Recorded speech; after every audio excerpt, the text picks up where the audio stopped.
ये पढ़ेंगे जिसमें से सबसे पहला हम पढ़ेंगे कौन सा? समसूत्री। सबसे पहले हम किसकी बात करेंगे? माइटोसिस की बात करेंगे, समसूत्री विभाजन की बात करेंगे। लेकिन ये विभाजन पढ़ने से पहले आपको कुछ चीजें बतानी जरूरी है, और वो क्या बतानी जरूरी है देखिएगा। वो बताना है आपको क्या? कोशिका चक्र।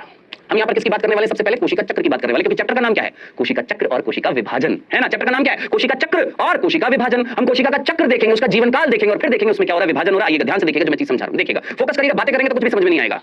सर यहाँ लव चल रहा है बेटा, जिसको लव करना है, जिसको एक दूसरे को बर्बाद करना है, जिनको कोई मतलब नहीं है पढ़ाई से, करने दीजिए। जिनको लव करना है, जिनको लवेरिया हुआ पड़ा है, मलेरिया से घातक बीमारी है, याद रखना, ठीक है भाई? मत कर, मत कर, पछताएगा, पछताएगा, ठीक है? फोकस कर पढ़ाई पर, ठीक है? इधर ध्यान से देख।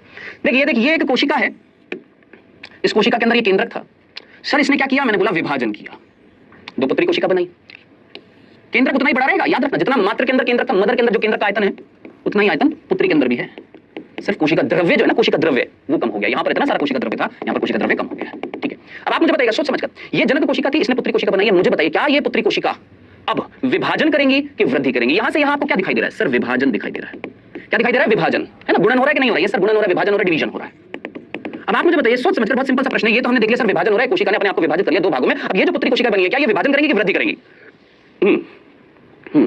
विभाजन करेंगी कि वृद्धि करेंगी? सर ये वृद्धि करेंगी, है ना? बड़ी होंगी, ये भी बड़ी हो गई है और ये भी बड़ी हो गई है। केंद्र का आयतन अभी भी उतना है, सिर्फ कोशिका द्रव्य जो है वो बढ़ गया है, कोशिकांग जो है वो बढ़ गए हैं। सो यहां से यहां तक हमने क्या देखा? वृद्धि। क्या देखिए? वृद्धि, ग्रोथ देखिए। अब मुझे बताइएगा वापस से, अब ये जब दोनों बड़ी हो जाएंगी तो फिर ये दोनों भी क्या करेंगी? सर विभाजन करेंगे। क्या करेंगे? ये दोनों भी वापस से क्या करेंगे? विभाजन, यानी विभाजन वृद्धि, विभाजन वृद्धि, विभाजन वृद्धि, विभाजन वृद्धि, यही चलता रहेगा। विभाजन होएगा, नई कोशिका बनेगी, वो नई कोशिका फिर वृद्धि करेंगी, बड़ी हो जाएंगी, फिर विभाजन होगा, नई कोशिका बनेगी, फिर वो वृद्धि करेंगी, बड़ी हो जाएंगी, यही चलता रहेगा। विभाजन वृद्धि, विभाजन वृद्धि, विभाजन वृद्धि, बस इतनी सी बात है। तो अगर मैं देखूं तो एक कोशिका का जो जीवन चक्र है, एक कोशिका का जो जीवन चक्र जो है वो दो अवस्थाओं से मिलकर बना हुआ है। कौन कौन सी सर? एक है वृद्धि अवस्था, एक है वृद्धि अवस्था, और एक है विभाजन अवस्था। एक है विभाजन अवस्था, एक है मल्टीप्लिकेशन, एक है डिवीजन, और एक है कौन सा? ग्रोथ। कहां जी? अभी तो देखिएगा। अब मुझे बताइएगा आपके जीवन की शुरुआत किससे हुई थी? जन्म से हुई थी ना? अब मुझे बताइए, ये जो मैंने डायग्राम बनाया यहां पर एक कोशिका के जीवन की शुरुआत विभाजन के बाद स्टार्ट होगी कि विभाजन से पहले स्टार्ट होगी? दिमाग लगाना, सोचना। जीवन की शुरुआत यहां पर सोचना, एक नई कोशिका की जीवन की जब शुरुआत होगी तो वो क्या करेगी? वो विभाजन करेगी कि वृद्धि करेगी? कान खोलकर सुन क्या बोल रहा हूं। एक नई कोशिका जब बनेगी, बनने के बाद में क्या वो विभाजन करेगी कि वृद्धि करेगी? फिर से सुन क्या बोल रहा हूं। एक नई कोशिका जब बनेगी, दिमाग लगा, एक नई कोशिका जब बनेगी तो बनने के बाद में वो छोटी सी कोशिका जो बनी है वो क्या करेगी? क्या वो विभाजन करेगी कि वृद्धि करेगी? विभाजन करेगी। लल्लू राम तेरे सामने दिख रहा है, ये नई कोशिका है, ये नई कोशिका है, इसका हुआ है जन्म। क्या हुआ? इन कोशिकाओं का जन्म हुआ है, पुत्री कोशिकाएं जन्म हुआ है। तो जन्म के बाद ये क्या करती हैं?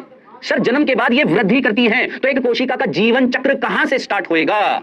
ये कोशिका का जीवन चक्र, कोशिका का जीवन चक्र कहां से स्टार्ट होएगा? सोच सर, एक कोशिका, ये छोटी सी कोशिका है, इसका जीवन चक्र कहां से स्टार्ट होएगा? वृद्धि अवस्था से। यानी ये छोटी सी कोशिका क्या करेगी सर? वृद्धि करेगी, और वृद्धि करके बड़ी हो जाएगी। बोल इतनी सी बात समझ में आई कि नहीं आई? बोल एक छोटी सी बात समझ में आई कि नहीं आई? सचिन सागर पूछ रहा है सर मृत कोशिका क्या होती है? बेटा जब कोशिका वाला चैप्टर पढ़, वहां पर बता रखा है, ठीक है? ऑलरेडी वहां पर बताया हुआ है। जो कोशिका वाला जो चैप्टर है वहां पर वन शॉट हुआ था, वहां पर पूरा बता दिया है, पूरा बता दिया कि मृत कोशिका क्या होती है। यहां पर फोकस कर। हाँ जी सर, क्या सीयूईटी से एमबीबीएस भी कर सकते हैं? भाई तुमने अपना नाम तो मेरे नाम से रखा हुआ पास तुम है और मेरे से पूछ रहे हो? नहीं, सीयूईटी से एमबीबीएस नहीं कर सकते हैं, बिल्कुल नहीं कर सकते भाई। मैं कह रहा हूं आपको कल सीयूईटी के बारे में जितनी भी इंफॉर्मेशन है सारी कल मिल जाएंगी। Focus on today. भविष्य में क्या होने वाला है, कल क्या होने वाला है, मैंने आपको बता दिया। सीयूईटी से जो भी इंफॉर्मेशन आपको कल मिल जाएगी, यहां पर फोकस कर। अभी नहीं तो ये समझ में नहीं आएगा तो सीयूईटी भी नहीं निकाल पाएगा। इधर फोकस कर। आइए, सो हमने बोला है कोशिका की जीवन की शुरुआत कहां से हो रही है? ये छोटी कोशिका जन्म हुआ, जन्म के बाद क्या करती है? वृद्धि करती है। अरे भाई तुम्हारी बात बताओ, तुम्हारे जीवन की शुरुआत कहां से हुई थी? जन्म से हुई थी। जन्म के बाद तुमने क्या किया था? तुमने सीधा बच्चा पैदा कर दिया था क्या, या तुमने वृद्धि करी थी? पहले क्या करी थी? सर वृद्धि कर रहे हैं, बड़े हो रहे हैं। जब बड़े हो जाएंगे फिर हमसे कहीं ना कहीं अगली संतान आएगी, है ना? तो भाई ये छोटी सी कोशिका है, ये पहले क्या करेगी? सर वृद्धि करेगी। अब जब ये वृद्धि कर रही थी, ध्यान सुन, ये जब वृद्धि करती है, ये जब ग्रोथ करती है तो ये तीन अवस्थाओं से गुजरती है। जीवन SG2 कहा है, ये जीवन SG2 अभी बात करेंगे। तीन अवस्थाओं से गुजरती है, यानी वृद्धि अवस्था जो होती है तीन अवस्थाओं से मिलकर बनी होती है। जीवन से S से G2 से क्या होती है बाद में डिस्कस करेंगे, अभी डिस्कस करेंगे, सारी चीजें डिस्कस करेंगे। तो एक कोशिका जो नई नवीली कोशिका जो थी वो बनी, बनने के बाद वो जीवन अवस्था में आती है, जीवन अवस्था के बाद S अवस्था में आती है, S अवस्था के बाद G2 अवस्था में आती है। ओके सर, ये तीन अवस्था पार करने के बाद ये फुल्ली फंक्शनल हो जाती है। अब ये पूरी तरीके से बड़ी हो चुकी है। अब इसका केंद्रक जो है, ध्यान से सुन, इसका जो केंद्रक है वो नियंत्रण खो देता है। तो अब इसको क्या करना पड़ेगा? सर जी अब इसको विभाजन करना पड़ेगा। क्या करना पड़ेगा? विभाजन करना पड़ेगा। विभाजन करके दो छोटी कोशिका बनाएंगी, फिर ये छोटी कोशिका जन्म लेंगी, फिर वापस से वृद्धि करेंगी, है ना? इतनी सी बात समझ में आ गई? चलो सर ठीक है। तो कुल मिलाकर ये जो बड़ी सी कोशिका जो है, अब इसको क्या करना है? सर जी इसको करना है विभाजन। क्या करना है? इसको विभाजन करना है ना? इधर देख, ध्यान से सुन, इधर देख। अभी अभी अभी थोड़ी देर पहले मैं पीछे मैंने तुमको ये बताया था कि कोशिका विभाजन क्यों करती है, बताया था। क्या बोला था कि भाई साहब जो बड़ी कोशिका है, जो बड़ी कोशिका थी उसका केंद्रक जो था, उसका केंद्रक जो था वो नियंत्रण खो बैठा था, नियंत्रण नहीं कर पा रहा था। तो क्या करना पड़ा? सबसे पहले क्या करना पड़ा? कोशिका को विभाजन करने के लिए सबसे पहले क्या करना पड़ा? क्या कोशिका द्रव्य को पहले बांटा कि केंद्रक को पहले बांटा? आप सीधा बोलेंगे सर सबसे पहले आपने इस केंद्रक का विभाजन किया था, केंद्रक के विभाजन के बाद में आपने कोशिका द्रव्य का विभाजन किया था। बस वही बात है कि ये जो कोशिका जो है, ये जो कोशिका जो बड़ी हो चुकी है वृद्धि करने के बाद ये क्या करने वाली है सर? ये विभाजन करने वाली है। किसका विभाजन होगा सर? सबसे पहले होएगा ये कंडीशन, ये क्या एक केंद्रक से दो केंद्रक बनेंगे, यानी केंद्रक का विभाजन होएगा। तो इस अवस्था को मैं क्या बोलूंगा सर? इस अवस्था को बोला जाएगा केंद्रक विभाजन। हिंदी में बोलेंगे केंद्रक विभाजन, अंग्रेजी में बोलते हैं प्रभु कैरियोकाइनेसिस। अंग्रेजी में बोलते हैं कैरियोकाइनेसिस, हिंदी में बोलते हैं केंद्रक विभाजन। हिंदी में बहुत सिंपल वर्ड है, क्या केंद्रक का क्या हुआ? विभाजन हुआ। अंग्रेजी में बोला कैरियोकाइनेसिस, क्योंकि कैरियो का मतलब क्या होता है? न्यूक्लियस। याद रखना, कैरियॉन्स मींस न्यूक्लियस और काइनेसिस मतलब तोड़ना, यानी आपने केंद्रक को दो भागों में तोड़ दिया, केंद्र का क्या करा दिया? विभाजन करा दिया। Okay sir, done done done done. अब सर ये तो आपने केंद्र का विभाजन करा दिया, अब किसका विभाजन करना है जरा सोचिए। ये जो अंदर कोशिका द्रव्य इसको भी तो बांटना है ना दो भागों में। तो अब हम क्या करते हैं इसके बाद में सर? इसके बाद में हम ये जो अंदर कोशिका द्रव्य इसको बांट देंगे। कोशिका द्रव्य अगर बांट देंगे तो हमारे पास कुल मिलाकर दो कोशिकाएं आ जाएंगी। तो हमें किसको बांटना है सर? कोशिका द्रव्य को। कोशिका द्रव्य को अगर बांटेंगे तो इस प्रक्रिया को क्या बोलेंगे हिंदी में? कोशिका द्रव्य विभाजन। अंग्रेजी में बोलते हैं साइटोकाइनेसिस।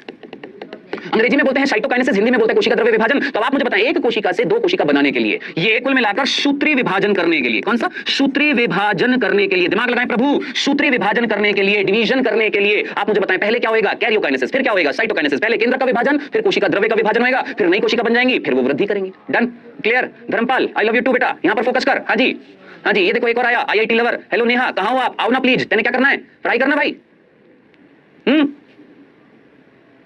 बेटा नेहा जो आगे बढ़ जाएगी और तू नेहा के पीछे ही पड़ा रहेगा। बस पढ़ाई पर फोकस कर यार। हैं? नाम में IIT रखा है, ऐसे निकालेगा IIT? ऐसे निकलती है IIT? नेहा तो निकाल जाएगी बेटा IIT। नेहा क्लियर कर जाएगी, तू रह जाएगा बेटा फिर।